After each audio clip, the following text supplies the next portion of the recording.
कर रहा करो। वीडियोस देख लोगे तो सब डिजिटल बन जाओगे तो फिर काम कैसे चलेगा? सर मगर आप बहुत चीज बोले ऑनलाइन। हाँ लिख नहीं पाते हैं, पॉज कर कर भी लिखना पड़ता है। अच्छा चलो।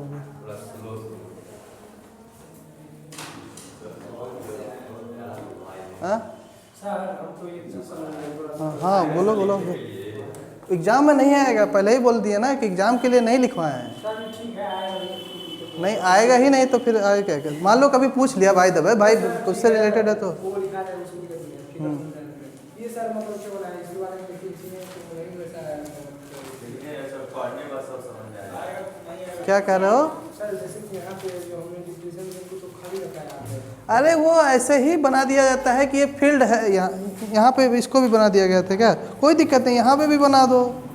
ये बस रिप्रेजेंटेशन के लिए है। बेसिकली ये समझना है कि ये एन और पी रीजन में ये जो डिप्लीशन रीजन है ये वेरी कर रहा है। बोला गया भी है उसमें कि जो डिप्लीशन रीजन है वो वेरी कर रहा है। इसमें थिन हो रहा है, इसमें थिक हो जा रहा है। यहाँ पर देखो बनाया गया है ये बिबल की डिपेंडेंसी। ये सीन यहाँ पे भी कर सकते हो सकता है हमसे भूल गया हो, यहाँ भी कर देना। क्या कांस्टेंट रहता है? हाँ वही तो वॉइसिंग का अंतर है, वॉइसिंग के कारण ही तो हो रहा है। बेसिकली वॉइसिंग ही इफेक्ट कर रहा है ना इसके डिप्लीशन रीजन को। अगर फॉरवर्ड वॉइसिंग में जा रहे हैं तो हमारे पीएन जंक्शन की जो बोलते पहले ही फर्स्ट लेक्चर पे बताए थे वहाँ पर कि जो हमारा जी जो हमारा क्या हो जाता है वॉइसिंग होता है वो डिपेंड करता है किसके? डोपिंग कंसंट्रेशंस पे। पीएन जंक्शन डिपेंड करता है ना, बोले थे पीएन जंक्शन कि डोपिंग कंसंट्रेशन पे डिपेंड। अगर हमारी लाइट डोपिंग होगी तो डिप्लीशन लेयर कैसा होगा? थिक होगा। अगर हमारी हैवी डोपिंग होगी तो थिकनेशन लेयर थिन होगा। तो ऐसा डिपेंड करते थे ना। तो जब हम लोग फॉरवर्ड वॉइसिंग करते थे यानी उस समय सिचुएशन कैसा अराइज होता था कि हमारा पीएन जंक्शन का जो पी वाला टर्मिनल है बैटरी के पॉजिटिव टर्मिनल से कनेक्ट हो जा रहा है, एन वाला बैटरी के निगेटिव टर्मिनल से कनेक्ट हो रहा है। यही ना सिचुएशन है। तो इसमें मोस्ट ऑफ द इलेक्शन उस केस में हमारा देखो यानी कि हैवी डोपिंग हो रहा है। ध्यान देना, हैवी डोपिंग हो रहा है। जब हैवी डोपिंग हो रहा है तो उसमें डिप्लीशन लेयर कैसा होगा? अकॉर्डिंग टू डिफिनीशन थिन होना चाहिए था। तो यहाँ पर भी देखो तुम्हारा उस जो डिप्लीशन रीजन मिला थिन मिला है कि नहीं मिला? और दूसरे जब रिवर्स वॉइस में करोगे यानी कि पी टर्मिनल को बैटरी के निगेटिव टर्मिनल से कनेक्ट कर दी, एन को बैटरी को पॉजिटिव टर्मिनल से कनेक्ट, तो तुम्हारा कैसा उसमें जो डोपिंग होने लगी लाइट डोपिंग होने लगी ना रिवर्स वॉइस केस में। जब लाइट डोपिंग होने लगी तो वहाँ डिप्लीशन लेयर कैसा मिलेगा? थिक मिलेगा। तो वहाँ पर देखो डिप्लीशन लेयर जो रिवर्स वॉइसिंग में बनाए होगे वो थिक बनाए होगे। क्या करो? तो करंट के इफेक्ट के कारण ही ना उसका डिप्लीशन लेयर चेंज हो रहा है। ये तो देखो डिप्लीशन देखो पहले ही चीज ये कंफर्म हो जाओ कि सेमीकंडक्टर में दो तरीके की करंट ही फ्लो होती है। ओनली वन टू करंट की फ्लो होती है। एक ड्रिफ्ट करंट होता है, दूसरा डिफ्यूजन करंट होता है।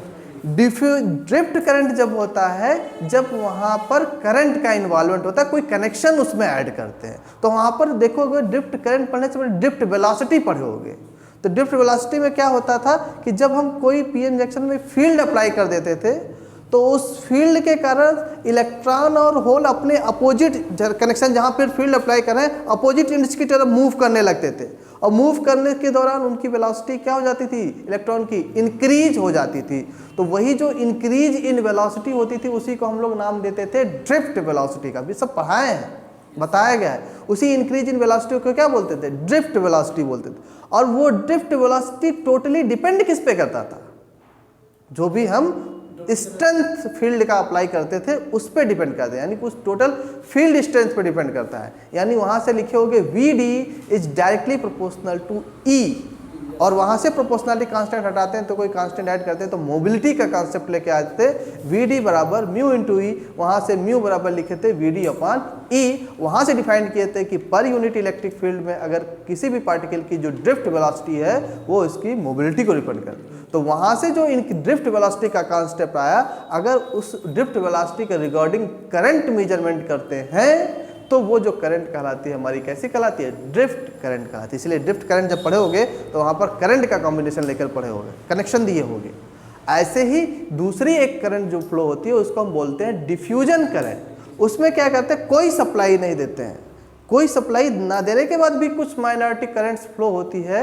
वो क्या होता है कि जब हम P और N को मिलाते हैं, यानी उसकी सैंडविचिंग करते हैं ऑन द स्पेशल पर्पज, ऐसे ही अपने हिसाब से नहीं कर देते हैं, बल्कि उस मैन्युफैक्चरर पे डिपेंड करता है कि वो कौन सी टेक्निक्स को यूज कर रहा है। जब उसकी सैंडविचिंग करते हैं तो क्या होता है कि P सेक्शन में जो मेजॉरिटी में चार्ज कैरियर्स होते हैं वो N रीजन में जाना चाहते हैं, और N रीजन वाले जो मेजॉरिटी चार्ज कैरियर्स हैं P रीजन में जाना चाहते हैं। और जंक्शन लाइन के पास P रीजन वाला majority charge carrier N region के पास जाके एक लेयर क्रिएट करता है, और N रीजन वाला P रीजन के पास जाके एक लेयर क्रिएट करता है, और अपने जो भी चार्जेज होते हैं उनको आयंस में इंट्रोड्यूस कर देता है।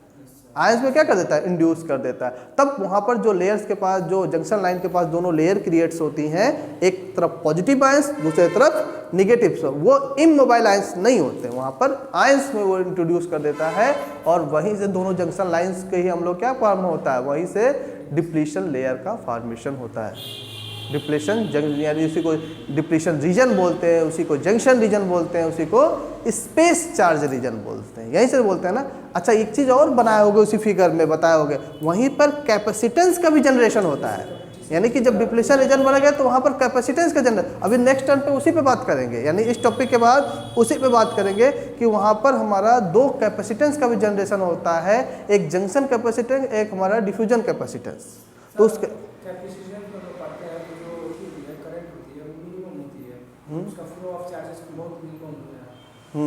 करंट रोकने का काम करता है ना कैपेसिटर बेसिकली। हाँ हाँ हाँ, देखो करंट, देखो डायोड का एक और स्पेशल पर्पस फर्स्ट डे ही बताए थे कि डायोड की एक स्पेशल प्रॉपर्टी होती है कि ये ओनली वन डायरेक्शन में करंट को फ्लो करता है, पहली बात। दूसरी बात क्या करता है कि ये हमारी करंट को क्या करता है, एसी करंट को ब्लॉक करता है और डीसी करंट को पास करता है। तो सबसे इंपॉर्टेंट देखो, सबसे अच्छा एग्जांपल लेते हैं कि हमारा मोबाइल फ़ोन है, हमारे जैसा जिस भी इलेक्ट्रॉनिक इंस्ट्रूमेंट में बैटरी इन्वॉल्व होती है वो हमारे डीसी सप्लाई को एक्वायर करता है, ये हम लोग अंडरस्टूड है। अब देखो होता है क्या है कि जो हमारे सॉकेट्स हैं हमारे जो रूम में लगे हुए, ये हमारी एसी सप्लाई को एक्वायर करते हैं कि नहीं, और इसमें डायरेक्ट सप्लाई आती है 220 वोल्ट की डायरेक्ट सप्लाई, 240 वोल्ट की डायरेक्ट सप्लाई आती है हमारे बोर्ड्स में, आती है कि नहीं आती है, एसी बाय आती है। अब देखो होता क्या है कि हमारे पास मोबाइल फ़ोन का जो चार्जर है, वो चार्जर और हमारा मोबाइल फ़ोन दोनों में बहुत डिफरेंस है, एक एसी दूसरा डीसी, सॉकेट हमारा एसी, मोबाइल फ़ोन हमारा डीसी। चार्जर हम लगा किस में रहे हैं, एसी सॉकेट में लगा रहे हैं, उसमें सप्लाई कितनी आ रही है 220 वोल्ट की, 220 वोल्ट की। हमारे मोबाइल की कैपेसिटी कितनी है, डीसी वोल्ट माना जाता है 8 से 10 वोल्ट की बैटरी, 5 to 10 वोल्ट की बैटरी होती है। अब 10 वोल्ट की बैटरी और उसमें डायरेक्ट 120 वोल्ट की सप्लाई दे रहे हैं, वो तो तुरंत ब्लास्ट कर जाएगा, हो जाएगा। अगर ऐसी सप्लाई आती है तो हमारा मोबाइल ब्लास्ट कर, लेकिन हमारा मोबाइल ब्लास्ट होता है क्या, नहीं होता है। तब उस चार्जर में क्या लगा होता है, डायोड्स लगे होते हैं। अब वो डायोड्स क्या करते हैं कि वहाँ से जो एसी करंट आ रही है उसको वहीं पर ब्लॉक कर देते हैं और वहाँ से डीसी करंट पास करता है। जब डीसी करंट पास करता है तो हमारा मोबाइल फ़ोन चार्जर। अच्छा, और ये चीज़ पहले ये चीज़ें जब चूँकि ये सब जो डायोड्स का पढ़ रहे हो, ये डायोड्स यानी सेमीकंडक्टर पढ़ रहे हो, तो पहले ही बता दिए सेमीकंडक्टर बहुत पुरानी फिजिक्स नहीं है, ये तो अभी रिसेंट की डिस्कवरीज है, यानी कह सकते हो 1947 के बाद की डिस्कवरीज है जब सेमीकंडक्टर हमारे एग्जिस्टेंस में आया, और क्या कहा जाता है हमारा डायोड्स हमारे एग्जिस्टेंस में आया। पहले इन्हीं सब की जगह पहले ट्रांजिस्टर हमारे एग्जिस्टेंस में, जहाँ पर हम पावर को ट्रांसफ़र करने का काम करते, सप्लाई करने का काम करते, नहीं तो पहले इसी जगह पे इंटरमीडिएट में पढ़े होगे, ट्रायोड वाल्व पढ़े होगे, डायोड वाल्व पढ़े होगे, पूरा बड़ा बड़ा इतना इंस्ट्रूमेंट्स रहता था, वहाँ से हम पावर को एम्पलीफाई करने का काम करते थे। तो वहाँ पर बहुत सारी ड्राबैक्स रहती थी कि वहाँ पर पहली बात तो पावर कंजम्पशन बहुत ज़्यादा लगता था, और उतने पावर कंजम्पशन पे जो पावर सप्लाई करता था वो बहुत मिनिमम अमाउंट के पावर सप्लाई करता था। तो वो सब चीज़ें अब बहुत पुरानी हो गई। अब उसी की जगह पे हमारा ट्रांजिस्टर करता था, इतना छोटा सा इंस्ट्रूमेंट, वो उससे ज़्यादा कम पावर में, यानी डीसी पावर लेगा ना, कम पावर में अधिक से अधिक पावर को एम्पलीफाई करने का काम कर देता है। अब इतनी छोटी सी अगर तुम देखोगे आईसी है, आईसी बोलते हैं इंटीग्रेटेड सर्किट, अभी यूज करोगे लैब में इसमें यूज करोगे, इतनी छोटी सी आईसी में कई सारे डायोड, कई सारे ट्रांजिस्टर विथ कैपेसिटर के साथ, रजिस्टर के साथ इंक्लूडेड होते, इतनी पूरी सर्किट्स में, इतनी छोटे से आईसी में। और उसे से कितनी फंक्शन, हम तो एक डायोड के भी फंक्शनिंग बता रहे हैं तुमको, एक डायोड की सिंपल फंक्शनिंग बता रहे हैं, उसमें सोचो इतनी छोटी सी आईसी में, तो जहां इतना बड़ा इंस्ट्रूमेंट यूज होना है वहां इतनी सी में कई सारे पार्ट हैं और कितनी सारी फंक्शनिंग है, सब चीज़ें कॉम्पैक्ट हो गई हैं। पहले देखे थे टीवी की बात करते थे हम लोग, टीवी एलसीडी बात करते पढ़े होगे, सीआरटी ट्यूब हुआ करता था, इतनी बड़ी ट्यूब हुआ करता था, इसमें गन डायोड वो सब लग के फिलामेंट का स्क्रीन लगा रहता था, जेडेनएस की लिपिंग किया जाता था, तब कहीं जाकर लाइट का ट्रांसफॉर्मेशन होता, वहाँ ऑब्जेक्ट पड़ता था, तब कोई ऑब्जेक्ट हमको स्क्रीन पे दिखाई दे, कितना लंबा प्रोसीजर हुआ करता था, तब हम टीवी पे कोई पिक्चर देख पाते थे। अब देखो टेक्नोलॉजी के कौन सा सीआरटी ट्यूब लगा है किसी भी आजकल के टीवी में, इतनी फ्लैट हो जा रही है, टीवी फ्लैट हो जा रही है ना, स्क्रीन दिख रहा है ना, उससे बेहतर दिख रहा है। तो सब चीज़ें ट्रांसफॉर्म हो गई हैं जब से सेमीकंडक्टर फिजिक्स हमारे एग्जिस्टेंस में आया। तो ये देखो सबसे ज़्यादा इम्पोर्टेंट ये प्लेयर है कि आजकल जितने भी हमारे क्या कहा जाता है आसपास के इन्वायरमेंट हैं, जितने भी चीज़ों को एनालाइज कर रहे हो, जितने भी इलेक्ट्रॉनिक गैजेट्स की बात कर रहे हो, इलेक्ट्रॉनिक इंस्ट्रूमेंट्स की बात कर रहे हो, हर सारे इंस्ट्रूमेंट्स में इसीलिए सेमीकंडक्टर मटेरियल्स का यूज हो रहा है। यानी कहीं ना कहीं देखोगे डायोड होगा, कहीं ना कहीं देखोगे ट्रांजिस्टर होगा, तो जब डायोड और ट्रांजिस्टर आएगा इसका मतलब वहाँ सेमीकंडक्टर मटेरियल का इन्वॉल्वमेंट है, क्योंकि सेमीकंडक्टर मटेरियल्स के पास एक सबसे इम्पॉर्टेंट प्रॉपर्टीज होल्ड करती है कि ये क्या होता है, कंडक्टिविटी को कंट्रोल करने की प्रॉपर्टी होती है। सबसे इंपॉर्टेंट प्रॉपर्टी होती है ना सेमीकंडक्टर मटेरियल की, जिसकी वजह से ये मटेरियल से डिफरेंट होता है, क्योंकि कंडक्टर तो इससे अच्छा मटेरियल है भाई, कंडक्टर तो अच्छा, इतना अच्छा करंट उसमें फ्लो होता है, जैसे जो गोल्ड है उसमें बहुत अच्छा करंट फ्लो होगा, सिल्वर में बहुत अच्छा फ्लो होगा, उसके बाद कहीं जाके हमारा कॉपर और एल्युमिनियम का नाम आता है जो आजकल हम वायर यूज करते हैं। इससे अच्छे भी कंडक्टर मटेरियल्स हैं, लेकिन उसके साथ समस्या ये है कि वो कंडक्टिविटी को कंट्रोल नहीं कर पाते, फ्लो हो रहा तो होता रहेगा, तो फिर हमारा सर्किट जलेगा कि बचेगा। दूसरा मटेरियल हमारे पास इंसुलेटर मटेरियल था, तो वो मटेरियल पे करंट ही नहीं फ्लो होगा, उस मटेरियल का भी कोई हमारे पास यूजफुल नहीं है।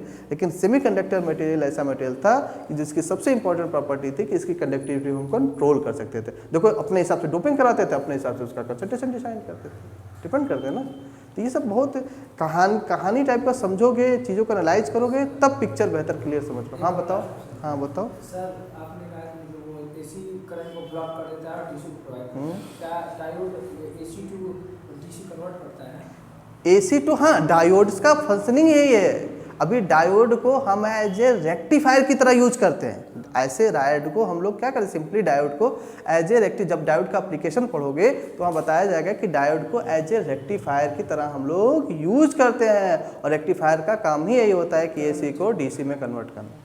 अच्छा, एक और ऐसा इंस्ट्रूमेंट होता है जो डीसी को एसी में कन्वर्ट करता है, वो कौन सा होता है? हाँ, ऑक्सीलेटर पढ़े होगे, ऑक्सीलेटर इंटरमीडिएट में पढ़े होगे। ऑक्सीलेटर का फंक्शनिंग क्या होता है, वो डीसी करंट को क्या करता है, एसी करंट में कन्वर्ट करने का काम करता है। तो ऑक्सीलेटर कई तरह का पढ़े भी होगे, हमको लगता है हार्टले ऑक्सीलेटर ये सब पढ़े होगे ना। अरे कैसे नहीं पढ़े हो, बीएससी फर्स्ट ईयर में इलेक्ट्रिसिटी एंड मैग्नेटिज्म पढ़े होगे ना।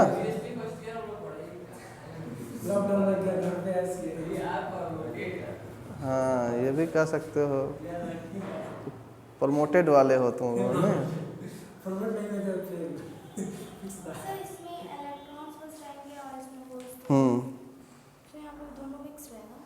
नहीं, कुछ मात्रा में माइनॉरिटी में तो रहेंगे ना। हाँ, नहीं सब जगह माइनॉरिटी, थोड़े एक दो रहेंगे। अरे बनाए नहीं तो उसको बना लेना, उसको बनाने की जरूरत नहीं है। वहाँ वो चीज़ें अंडरस्टूड होती हैं कि अगर पी टाइप है तो उसमें मेजॉरिटी में होल्स रहेंगे, माइनॉरिटी में इलेक्ट्रॉन्स रहेंगे। और कोई कन्फ्यूजन किसी को? चलो नेक्स्ट नेक्स्ट टॉपिक पे चलते हैं। कहाँ तक बात किए? ऐसे किसी को कोई भी कन्फ्यूजन रहे, दिमाग में अपने कन्फ्यूजन मत रखो, उसको बाहर निकालना चाहिए, तभी क्वेरीज करोगे, तभी डिस्कस हो पाओगे, तभी चीज़ों को समझ पाओगे। नहीं तो फिजिक्स थोड़ा सा टफ जरूर है, लेकिन इंटरेस्टिंग है। अगर अच्छे से समझोगे तो इंटरेस्टिंग है, नहीं समझोगे तो यही टफ लगेगा। चीज़ों की नहीं समझ पाओगे तो यही सबसे टफ लगेगा, लेकिन अगर चीज़ें समझ जाओगे तो यही चीज़ सबसे आसान भी लगेगा। कहाँ तक बात किए थे? वीआई कैरेक्टरिस्टिक्स पूरा कंप्लीट हो गया। Junction, destroy the junction permanently.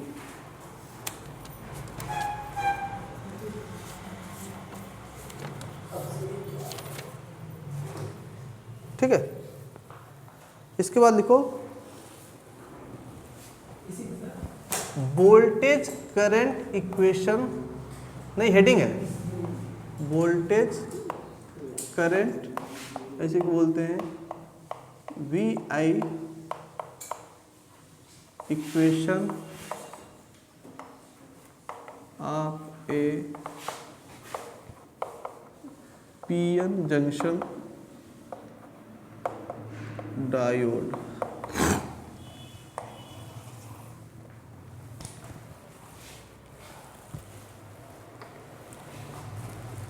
इसका बस डायरेक्ट इक्वेशन हमको याद रखना है, ठीक है। इसमें बहुत ज़्यादा उसका सिनेरियो कॉन्सेप्ट नहीं है। Voltage current equation of a PN junction diode, इसमें लिखना the current flowing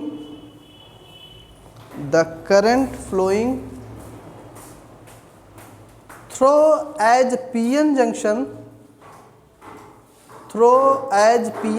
diode, through the current flowing through as PN junction diode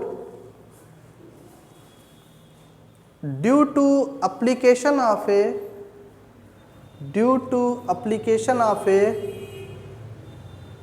voltage V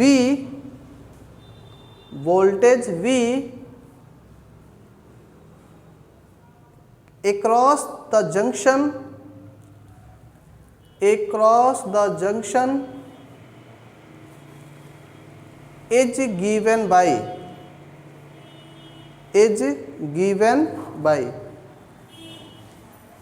ऐसे लिख लो। क्या क्वेश्चन होता है? I बराबर I0 exponential VE upon eta KT -1। यही ऐसी कोई क्वेश्चन को हम लोग बोलते हैं वोल्टेज कैरेक्टरिस्टिक्स इक्वेशन।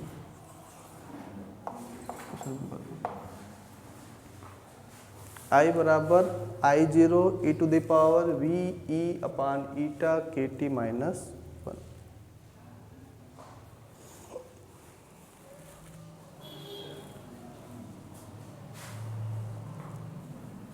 ठीक है, लिखो where I0 equal to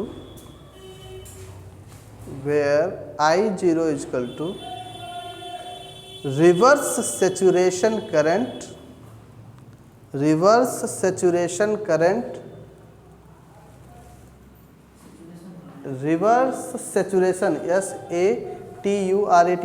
reverse saturation current in ampere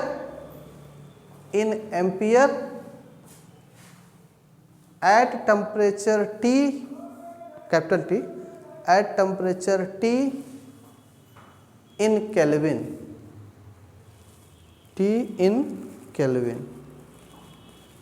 ठीक है। Small e equal to electronic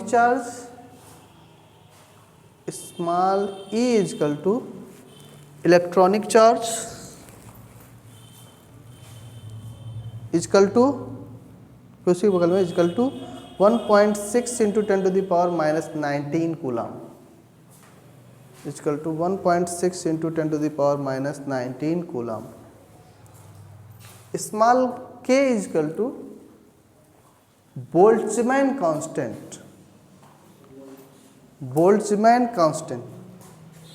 ये भी यूनिवर्सल कांस्टेंट है ना। इसकी कितनी वैल्यू होती है? 1.38 into 10 to the power -23 joule per kelvin, 10 to the power -23 joule per kelvin. Capital T बराबर temperature in kelvin,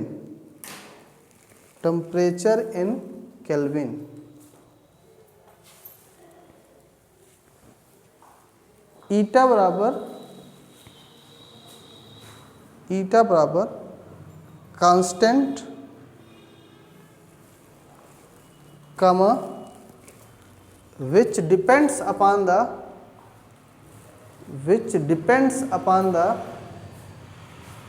material of the diode,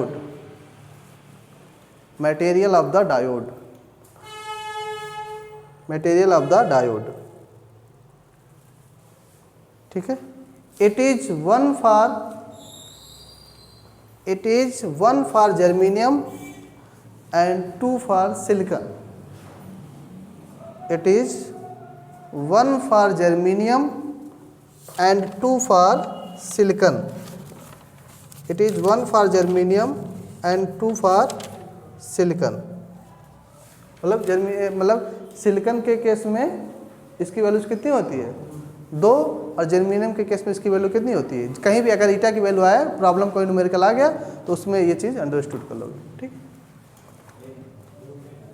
अब इसी में लिखना हेडिंग, एक सब हेडिंग डाल देना,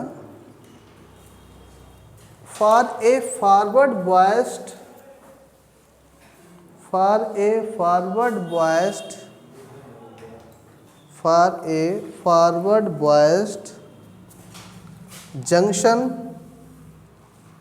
junction V is positive.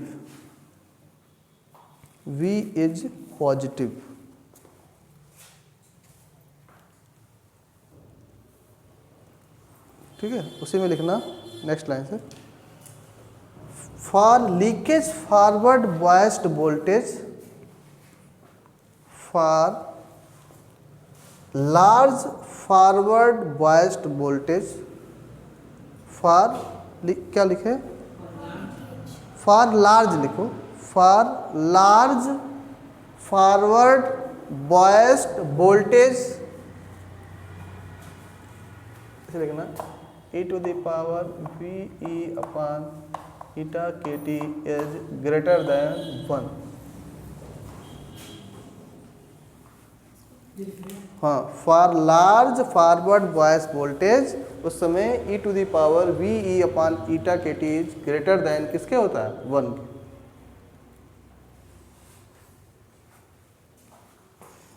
जब ये वैल्यूज बहुत बड़ी है तो इस 1 की वैल्यूज का बहुत अंतर है क्या, एक्सपोनेंशियल जब बहुत बड़ा है तो 1 की वैल्यूज को सब्ट्रैक्ट करो ना सब्ट्रैक्ट करो बात बराबर है, इसलिए लिखो नेक्स्ट लाइन से कि hence unity within the bracket,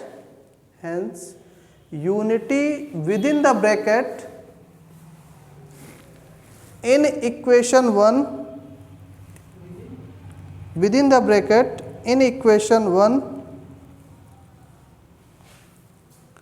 can be neglected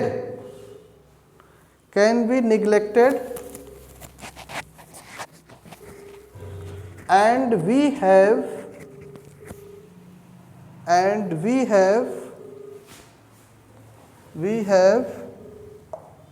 तो फॉरवर्ड के लिए बात करेंगे तो आई एफ बराबर कितना हो जाएगा, I0 e to the power VE upon eta KT।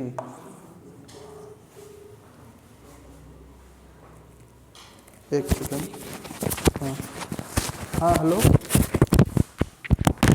हाँ प्रणाम,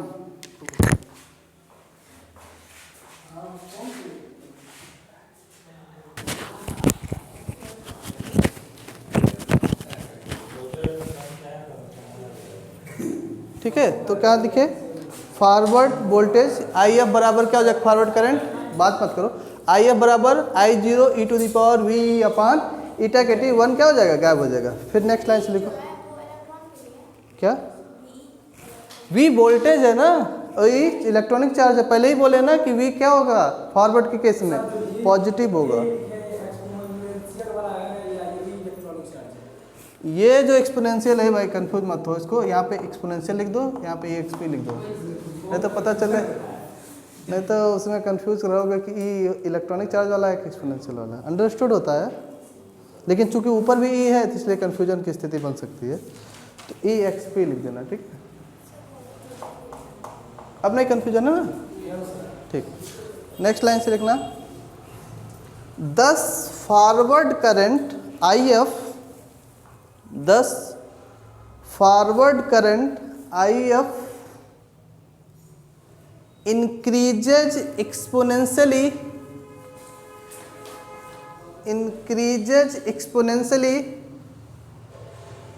10 forward current IF increases exponentially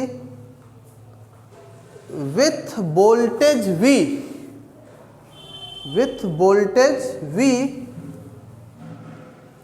except for V except for except for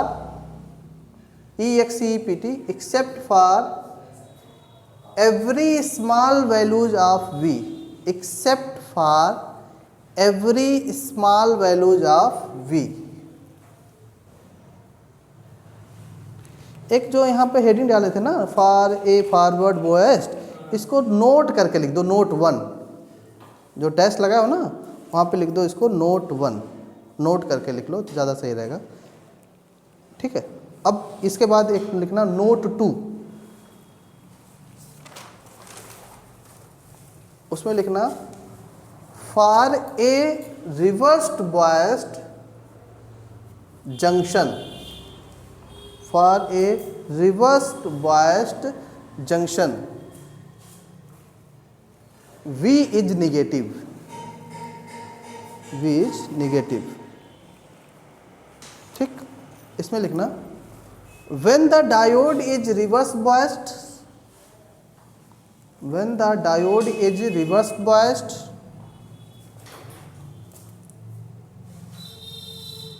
and V is negative, and V is negative, then equation takes the form, then equation takes the form I0 1 upon exponential VE upon eta kt minus 1। लिखो, equation number दे दो 2, equation 1 दिए थे इसको 2, इसको दे दो 3।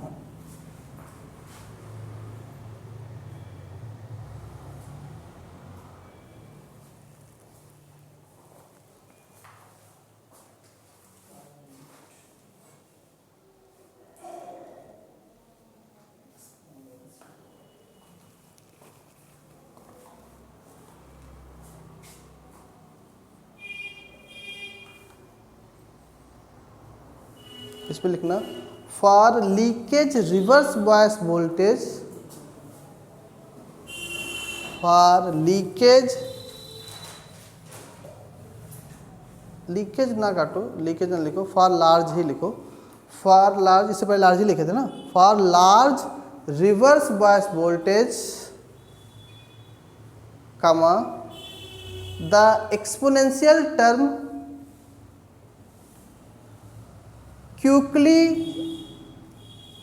becomes negligible, term quickly becomes negligible with respect to unity, with respect to unity, then तो क्या हो जाएगा, IR is approximately equal to minus I0, ये खत्म हो जाएगा, तो ये -1 में जाएगा, -1 कितना हो जाएगा, -I0, IR is approximately equal to -I0, ठीक है। 10 reverse current IR, 10 reverse current IR is constant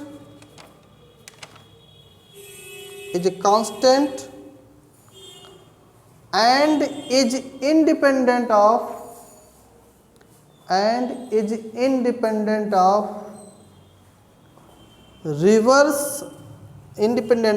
applied reverse field, independent of applied reverse field।